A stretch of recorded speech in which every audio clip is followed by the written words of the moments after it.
At least 2 people were killed after a Russian missile fell into Poland.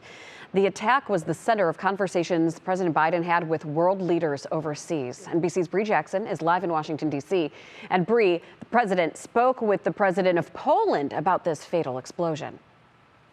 That's right. Good morning, Maureen. Well, President Biden expressed his condolences to Poland and held an emergency meeting with G7 and NATO leaders to discuss the attack.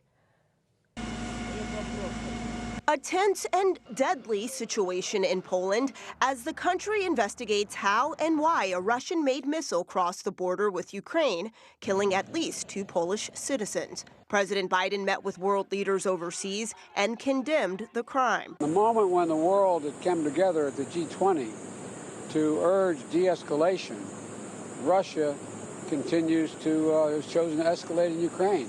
The president says it is unlikely the missile was launched from Russia.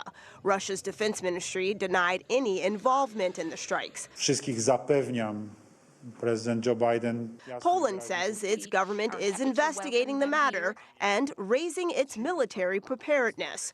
The U.S. is pledging its support for a fellow NATO member. I can assure you we will determine what happened and what appropriate next steps would be. While the investigation is ongoing, military analysts say there needs to be a strong reaction from European allies and the United States while assisting Ukraine. We have to keep our focus on is how do we support Ukraine politically, economically, diplomatically, covert action, military technology, military training.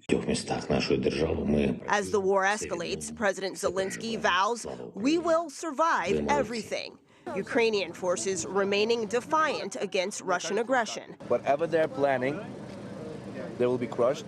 President Biden reassuring Ukraine and NATO allies. We continue to do whatever it takes to give them the capacity to defend themselves. And offering assistance with Poland's investigation into the deadly attack.